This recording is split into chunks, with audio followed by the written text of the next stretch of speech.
todos, meu nome é Maurício Landry, eu sou assistente social, especialista e mestrando em dependência química pela Universidade Federal de São Paulo. É um prazer estar com vocês aqui no primeiro Congresso de Dependência Química online para falar sobre o tema para se manter sóbrio. Antes de começar a desenvolver o tema, eu acho muito importante me apresentar como uma pessoa que passou pelo processo de tratamento e recuperação em dependência química. O meu envolvimento com a droga começou, na verdade, com o tabaco, quando eu tinha 12 anos de idade, e eu acabei experimentando o tabaco para fazer parte de um grupo social, para andar com alguns amigos do meu irmão mais velho, e acabei experimentando o tabaco. 2 anos depois, dentro desse próprio grupo, eu acabei conhecendo o álcool, que também são 2 drogas lícitas que estavam presentes nos ambientes sociais da minha família e dos meus amigos, e que os adultos faziam e a gente tinha uma curiosidade para fazer, a gente fazia de uma forma natural. Não era escondido porque os pais não deixavam, mas aquilo não parecia ser nada terrível, né? Até porque na época, isso mais ou menos em 74, a gente não tinha noção e informação sobre, principalmente os nossos pais, sobre a questão do uso de drogas. Uma coisa que me chamou a atenção, fazendo uma reflexão com o uso de álcool, é que eu percebia que quando eu usava álcool, eu ficava uma pessoa mais social, eu ficava mais legal, que eu tinha mais jeito para lidar com as pessoas, eu conseguia paquerar as meninas, eu me sentia mais aliviado de uma certa forma. E isso é um grande risco hoje, né, como especialista em dependência química, a gente sabe que o perfil do alcoolista é um perfil de pessoa inibida, de pessoa tímida, uma pessoa que tem dificuldade de socialização, que era o meu caso. Eu fui conhecer as drogas ilícitas já com 18, 19 anos, quando eu estava na universidade. E também foi uma curiosidade, até porque entre os meus amigos não existia esse uso, né? A gente bebia e fumava. E eu acabei conhecendo a maconha na universidade e com 21 anos de idade eu fui conhecer a cocaína também, por acaso, uma pessoa fazia uso, ela apresentou, e o impressionante disso tudo é que nos contextos em que a droga foi se inserindo na minha vida, elas tiveram uma importância muito significativa. Por exemplo, a maconha, ela me fez entrar em contato com outras sensações e percepções que muitas vezes eu não conseguia. Quando eu usava maconha, eu conseguia expressar os meus pensamentos de uma forma mais aberta.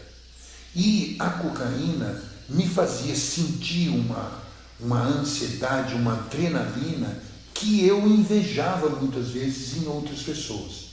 Quando eu faço uma retrospectiva desse uso, eu percebo o quanto o ser humano é vulnerável às drogas por conta de não saber lidar, de não estar instrumentalizado, de não receber uma educação preventiva e uma educação emancipatória que ajude no desenvolvimento da personalidade, do caráter, da habilidade de lidar com as suas emoções e, de uma certa forma, de compreender o mundo realmente como ele é.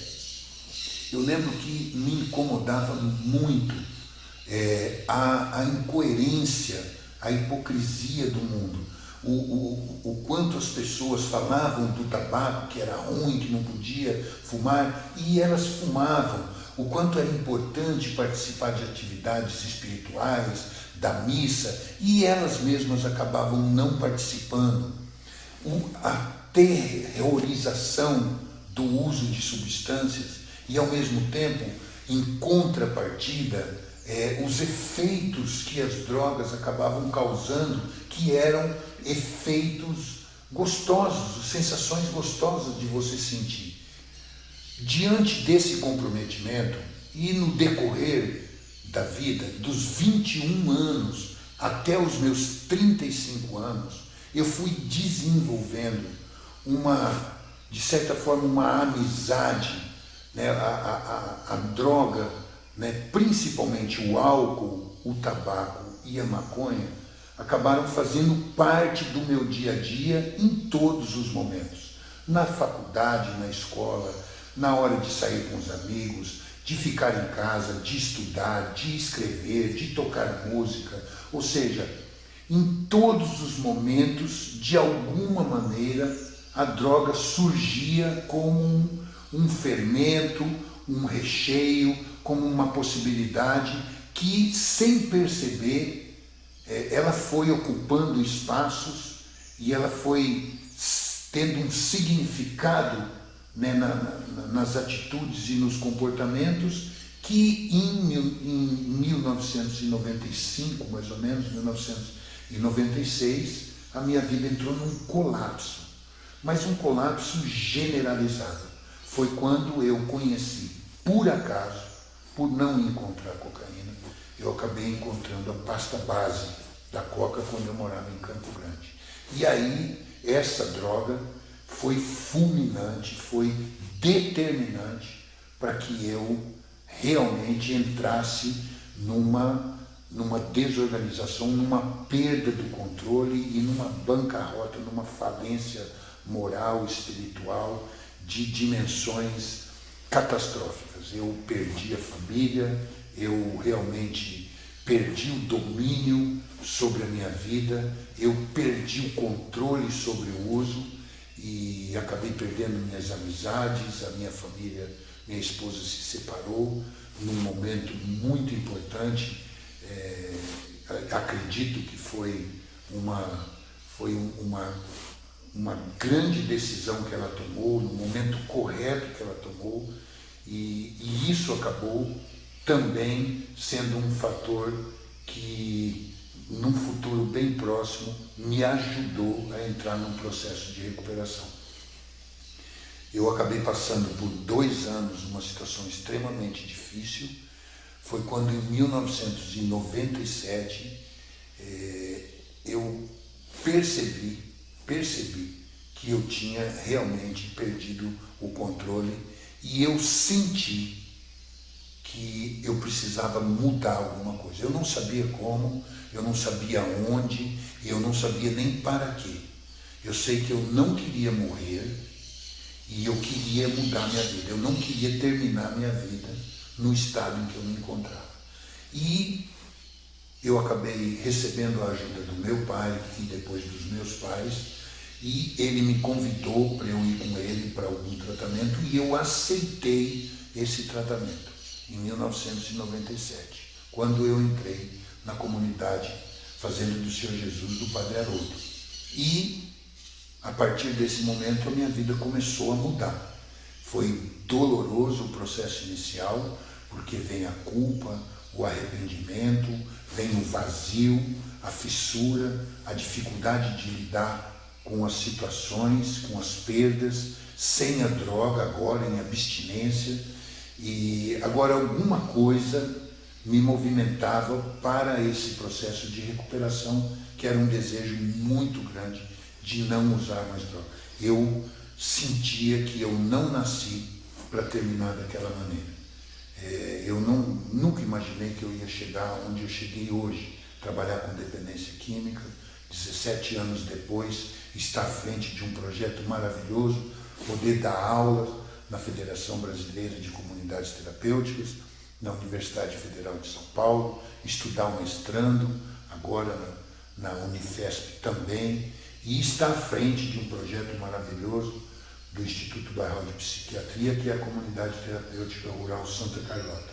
Então, ou seja, o programa que me acolheu me ensinou a viver, e a partir daí eu dediquei a minha vida a esse tipo de trabalho e ajudo hoje outras pessoas a se recuperarem como eu me recuperei. dentro desse processo. E o meu processo de recuperação, ele envolveu todas essas partes que foram necessárias, que estão dentro dessa aula hoje, que me ajudam a me manter sóbrio. O tema da nossa palestra, aula, é para se manter sóbrio, e de uma certa maneira, tudo o que eu vou explanar no decorrer dessa aula, dessa palestra, foi um processo que aconteceu comigo no desenvolvimento do meu processo de recuperação para me manter sóbrio. O tema da palestra é para se manter sóbrio. E é importante entender o que significa esta palavra, sóbrio. Sóbrio quer dizer prudente, regrado, regulado, rigoroso, moderado, ponderado, controlado. Ou seja, uma pessoa em sobriedade é uma pessoa que está vivendo uma vida de uma forma regrada, de uma forma controlada, de uma forma equilibrada. Existem outros conceitos importantes que nós vamos desenvolver no decorrer dessa palestra, que eu acho muito importante para que as pessoas possam encontrar a sobriedade. Eu quero trabalhar com vocês 3 conceitos ou elementos da dependência química para a gente conseguir falar sobre ela e sobre a sobriedade. Um conceito que eu quero trabalhar com vocês é o do Dr. Ronaldo Laranjeira, que coloca para nós que a dependência química é uma doença crônica e recidivante em que o uso continuado de substância psicoativa provoca mudanças na estrutura e funcionamento do cérebro. Como é que nós podemos entender de uma forma mais simples esse conceito? Doença crônica é uma doença que veio para ficar, é uma doença que, de uma certa maneira, ela não tem cura. E recidivante é que ela pode voltar a qualquer momento. Nós precisamos estar o tempo todo atentos para que ela realmente não se manifeste e não volte a causar os maus que ela causa quando a pessoa está na ativa. Um outro elemento importante também, segundo a Organização Mundial da Saúde, é o conceito de que a dependência química é um transtorno biopsicossocial, ou seja, é uma desorganização biopsicossocial. É uma doença que afeta o nosso cérebro, o nosso pensamento, e, modificando a estrutura e o funcionamento do cérebro, nós acabamos nos desorganizando biológica, psicológica e socialmente. E outro conceito também que eu acho importante entender é que quando a pessoa se torna dependente químico, ela desenvolve uma cultura de consumo da substância ou das substâncias que ela faz uso de forma compulsiva.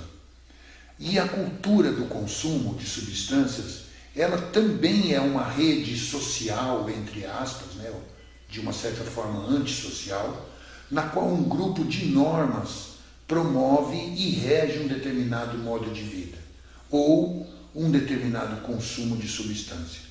Esse conceito engloba valores, artefatos, ambientes, rituais, relacionamentos, símbolos, música e arte, a linguagem, a maneira de se vestir, os quais todos esses elementos acabam reforçando o envolvimento do indivíduo no consumo de substância. Ou seja, o consumo de substância é, acima de tudo, um estilo de vida, ou se transforma num estilo de vida. É importante também nós trazermos a definição sobre os 7 elementos da dependência química, escritos em 1976 pelo Dr. Edward Griffin. O primeiro elemento chave é a compulsão para o consumo, ou seja, um desejo incontrolável de consumir uma substância psicoativa. O segundo elemento é o desenvolvimento da tolerância, que significa necessidades de doses crescentes de uma determinada substância psicoativa para alcançar os efeitos que outrora normalmente as pessoas tinham com doses mais baixas. O terceiro elemento chave para a dependência química é a síndrome de abstinência, o surgimento de sinais e sintomas de intensidade variável quando o consumo de substância psicoativa cessa ou é reduzido. O que significa que a pessoa, quando para de usar a substância, ela sente sinais e sintomas de desconforto físico, irritabilidade, nervosismo, insônia, ansiedade, depressão, os quais eles aliviam à medida que a pessoa volta a consumir a substância psicoativa, que é o quarto elemento-chave da dependência química. É o consumo de substância com o objetivo de evitar esses sintomas de desconforto que a abstinência provoca. Um quinto elemento, e muito importante, é conhecido como saliência ou relevância do consumo. O que significa? Que o consumo de substância psicoativa passa a ter uma importância maior do que alguns valores, atividades e pessoas que eram importantes antes da pessoa se tornar uma dependência química. Usar droga passa a ter uma importância muito maior do que qualquer outra atividade que era importante na vida dessa pessoa.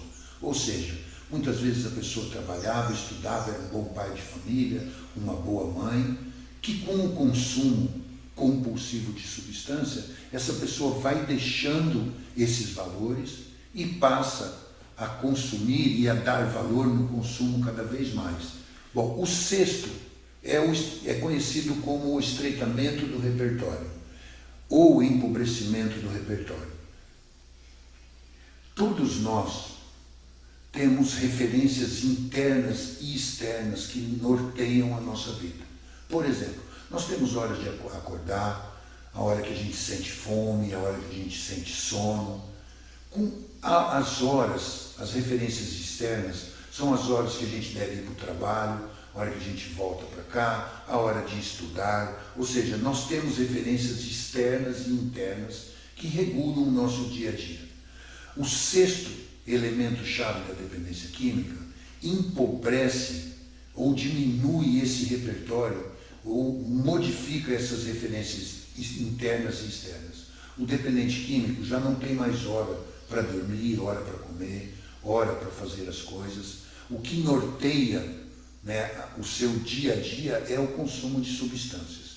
E por último, o sétimo elemento é o retorno da recaída. Uma pessoa que passa um episódio em abstinência, em recuperação, e ela volta a usar as substâncias e desencadeia esses elementos novamente, esses sinais e sintomas da dependência química. São necessários 3 elementos desses nos últimos 12 meses para caracterizar um comprometimento grave com a dependência química. À medida que aumentam o número de elementos nesses últimos 12 meses das pessoas, aumentam a gravidade do comprometimento dessa pessoa com o uso de substância psicoativa. Então, fazendo um resumo desses primeiros conceitos. Importante entender que a dependência química é uma doença crônica, ela pode voltar a qualquer momento, é uma doença no cérebro e que nos desorganiza biológica, psicológica e socialmente. Bom, acompanhem comigo o esquema que aparece na tela de vocês agora. Uma pessoa que se encontra no fundo do poço ou, de uma certa forma, desorganizada biopsicossocialmente, e ela quer e entra num processo de recuperação para atingir a sobriedade, ela deve investir pelo menos de 3 a 6 anos da sua vida para conseguir realmente uma estabilidade, uma autoconfiança, um autoconhecimento e um equilíbrio em todas as suas áreas da vida. Esse processo vai começar com a desintoxicação e com a estabilização e, posteriormente, um tratamento mais acompanhado com um profissional, ou seja, numa internação. E a partir desse momento, que deve durar aí entre 3 a 6 ou até 1 ano, ela vai entrar num processo de 2 anos de reinserção e reintegração social. E nessa etapa, ela vai precisar desenvolver uma manutenção efetiva, que engloba um cuidado com as suas relações, com os relacionamentos que ela tem, com as amizades, com a relação com a sua família, com os objetivos que ela desenvolveu para encontrar a sobriedade. Ela também terá que cuidar muito das escolhas que ela faz na sua vida, o trabalho e as relações de trabalho, o estudo e as relações com a escola ou a universidade e os companheiros, a sua saúde como prioridade também para uma manutenção saudável e aprender a lidar com sucessos e fracassos, lembrando que a recaída ela não acontece só nos momentos em que as pessoas estão encontrando dificuldades.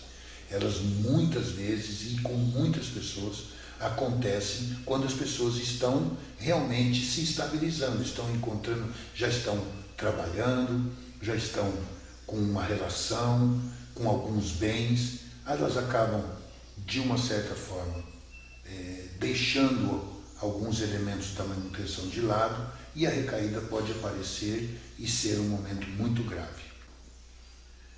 Para que a pessoa realmente se estabilize, desintoxique, faça um tratamento, entendeu, eficaz e entre num processo de recuperação seguro, alguns elementos são muito importantes. O primeiro componente desse processo é a aceitação da sua dependência química ou da sua dependência alcoólica e a aceitação de participar de um tratamento e de um processo que vai ajudar essa pessoa na sua recuperação.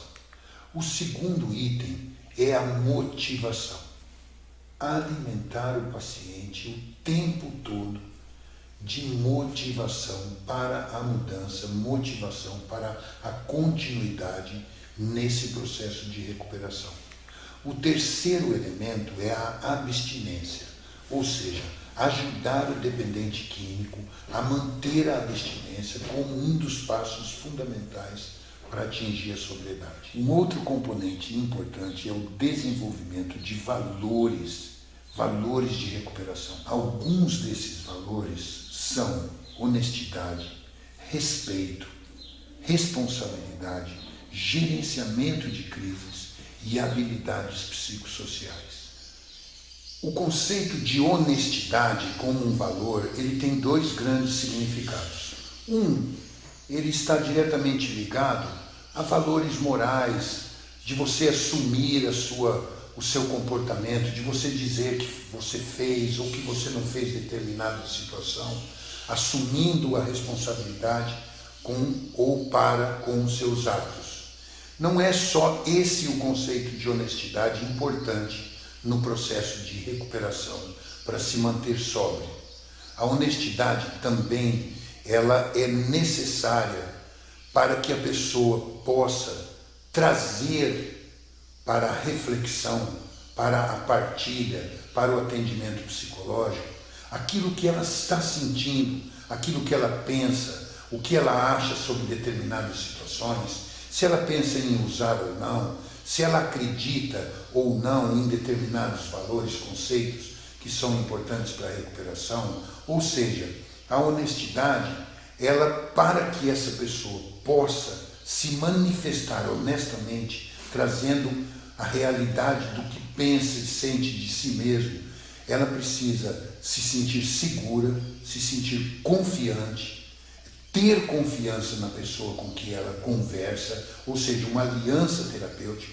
Aí sim ela vai conseguir passar, né, a externalizar, melhor dizendo, o que ela está sentindo naquele momento. E assim a gente pode trabalhar junto com uma ressignificação, com uma compreensão melhor, né, desses sentimentos, dessas emoções e dessas percepções. O segundo valor que foi apontado em relação ao respeito, o respeito a si mesmo, o respeito ao próximo e o respeito ao ambiente, às atividades, às situações, fazem parte de um conceito amplo de espiritualidade. Esse conceito, ele é, de uma certa forma, experienciado e exercitado quando se tem uma espiritualidade prática na comunidade terapêutica ou na relação com o profissional. Esse respeito, ele se manifesta através do comportamento social e das relações. Aquilo que eu espero dos outros, eu preciso dar aos outros. Ou seja, há uma fácil associação, inclusive, com conceitos religiosos, principalmente através do cristianismo e do Novo Testamento, quando diz que se você quer alguma coisa, você precisa dar a outra pessoa essa coisa que você quer. Ou seja, ame o outro e respeite o outro como você quer ser amado e como você quer ser respeitado. Esse é um conceito muito importante e um valor muito importante para uma reinserção social e para se manter sóbrio. O terceiro valor que foi apontado no slide é em relação à responsabilidade. O conceito de responsabilidade, ele pressupõe que a pessoa assume um compromisso com determinado comportamento, com determinada situação ou com determinada meta, e ela luta para realizar e realiza esse compromisso. Ela cumpre com essa responsabilidade assumida. Isso é fundamental no dia a dia. Uma pessoa responsável é uma pessoa que assume alguns comportamentos e algumas funções e ela começa a dar conta dessas funções. Então, retomando, a pessoa se sentindo segura e confiante para poder se abrir com uma pessoa. Se ela faz isso de uma forma respeitosa e recebe esse respeito das pessoas, e por trás disso ela consegue responsavelmente atingir os objetivos, as metas e os compromissos do processo de recuperação, ela inevitavelmente vai caminhar para uma melhora gradativa. Isso não tira dela e de nenhum dos dependentes que buscam um processo de recuperação o fato de que nesse processo ele vai passar por crises e por conflitos. Saber administrar essas crises e conflitos é fundamental. Poder falar dessas crises e conflitos, tratar com respeito esses momentos, e inclusive as dificuldades das outras partes, das pessoas, porque os conflitos podem ser internos e eles podem ser externos, ou seja, intrapessoal, a pessoa está em conflito, ambivalente, com dificuldades de entender determinados sentimentos e emoções, e ao mesmo tempo, ou de outra forma, o conflito também pode ser interpessoal, ou seja, entre pessoas. Né? Eu tenho uma situação conflitante com alguém que trabalha comigo, que tem às vezes o meu interesse, que pensa diferente, que faz alguma crítica, que não dá a devida atenção, e como reagir diante dessas situações. Geralmente o dependente químico tem pouca habilidade para lidar com uma crise e conflito, e ele vai precisar realmente de um ambiente e de uma disposição para lidar com esse gerenciamento. Por fim, o desenvolvimento de habilidades psicossociais. Eu não sei se vocês estão percebendo, mas todos esses valores têm uma inter-relação muito forte um com o outro. O desenvolvimento de habilidades pressupõe que eu responsavelmente assuma com muito respeito e honestidade o movimento, o desejo de lidar com essas situações difíceis, né, com essas crises, para poder realmente entender e lidar com a vida cada vez melhor, de uma maneira diferente, de uma maneira mais saudável. Muito importante, recapitulando: honestidade, respeito, responsabilidade, gerenciamento de crises e conflitos e desenvolvimento de habilidades psicossociais para lidar com a sua vida, com o seu entorno e com o desejo que essa pessoa tem, que você tem, para modificar a sua vida e viver em sobriedade. Outro componente é o crescimento pessoal, através das técnicas de prevenção de recaída, de psicoterapia, dinâmicas de grupo. Essa pessoa vai conhecendo a si mesmo e algumas das características que fazem com que ela reaja a determinadas situações, e ela vai, com isso, podendo desenvolver algumas habilidades. Outro componente importante no processo de recuperação é ajudar a pessoa, auxiliar a pessoa, aprender a viver e conviver com regras e limites sociais, com regras e limites familiares e com regras e limites também internos para que o paciente possa se desenvolver. Um componente importante também é o estabelecimento e cumprimento de regras a curto, médio e longo prazo no processo de tratamento e, posteriormente, no processo de recuperação. A recuperação deve ser entendida como um processo que vai se desenvolvendo dia após dia com a prática do programa, com a prática da recuperação.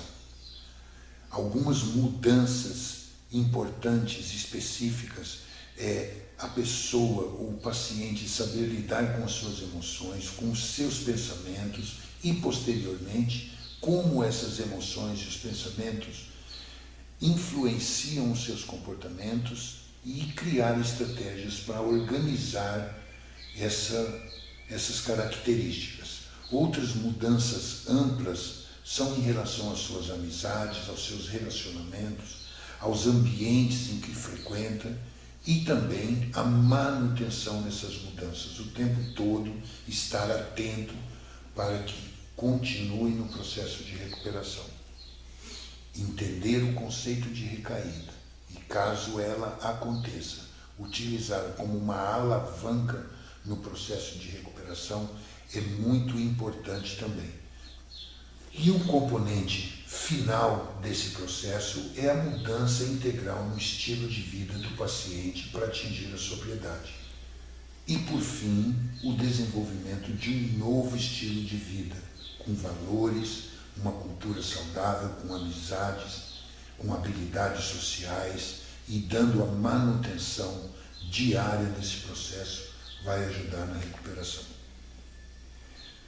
Para terminar, voltando ao nosso esquema, para que a pessoa pós-tratamento caminhe em direção à sobriedade, é importante que ela continue dando manutenção ao seu estilo de vida, que ela aprenda e desenvolva habilidades para lidar com as relações e com a sua família, que ela tenha objetivos claros e faça escolhas saudáveis, que ela saiba lidar com as relações de trabalho, com o estudo e com a sua saúde, e também aprenda a lidar com sucessos e fracassos.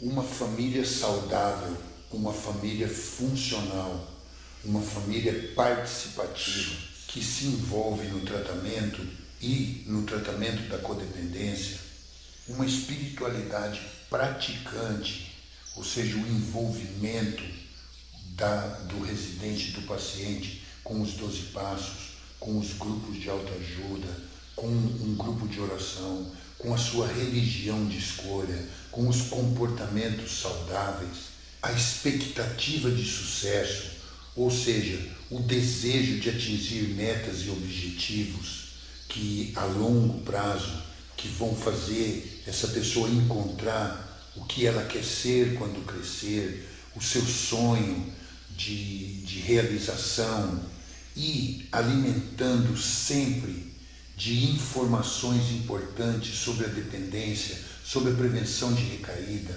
a manutenção nos grupos. Esses 4 elementos vão ajudar o dependente químico ou o dependente de álcool a passar por essa etapa do pós-tratamento e se manter em abstinência e em desenvolvimento para atingir a sobriedade.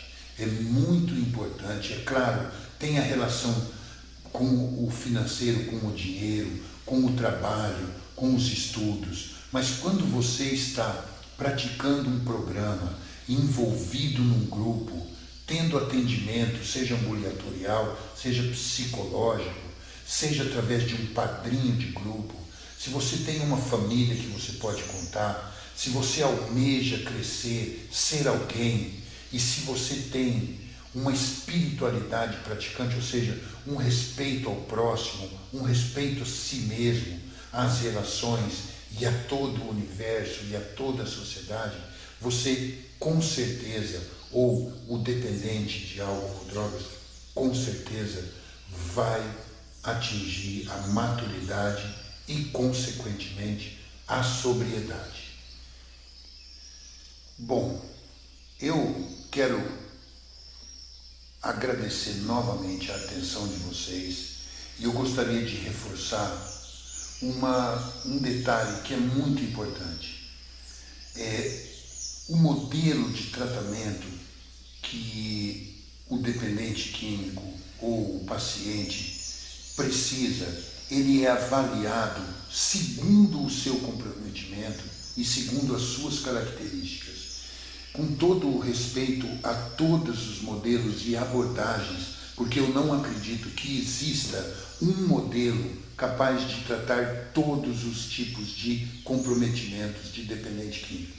Então, assim, respeitando todos os modelos, se bem aplicados, se tiverem esses valores, esses conceitos, se a pessoa consegue se libertar, da negação, da racionalização e da projeção, e ela aceita realmente que tem um problema, se ela encontra motivo, desejo e força para buscar esse processo, se ela tem uma relação saudável com um profissional, ou com um conselheiro, ou com um médico, psiquiatra, ou com um técnico, e se ela se sente segura e começa a lidar e aprender valores importantes de autoconhecimento, de mudança de estilo de vida, com certeza essa pessoa vai caminhar em direção à sobriedade.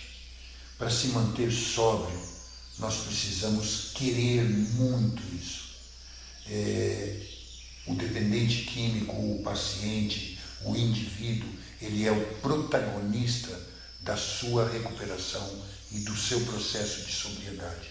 Não existe uma fórmula miraculosa ou uma fórmula instantânea que faça com que de dentro para fora a pessoa consiga se recuperar.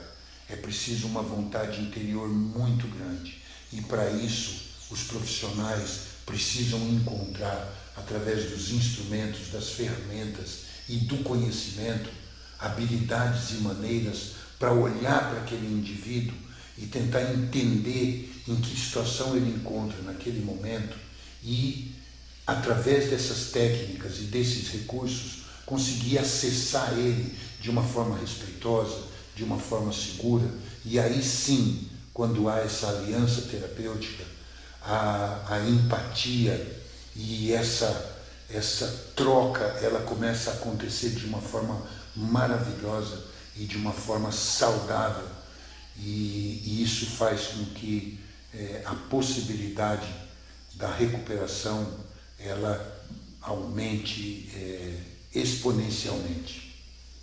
Não podemos esquecer, lembrando até novamente, da recaída. A recaída pode fazer parte do processo de desenvolvimento das habilidades para se manter sóbrio. Se nós respeitarmos a recaída como um episódio que está mostrando para o dependente, para o paciente e para o profissional algum elemento, alguma dificuldade, alguma coisa que passou despercebido ou que não era dada atenção, e aí sim, se a pessoa começa a trabalhar esses episódios e encontra novas respostas de enfrentamento, valoriza situações aonde aparentemente eram irrelevantes, essa pessoa conseguirá com certeza encontrar o caminho para se manter sóbrio. Eu agradeço a todos vocês por estarem ouvindo. Eu desejo de coração que esses minutos que nós passamos juntos possam ajudar vocês a entenderem melhor ou a reforçar já a compreensão que vocês têm da dependência química, do tratamento e principalmente do processo de recuperação para se manter sóbrio. Muito obrigado e vamos tocar em frente.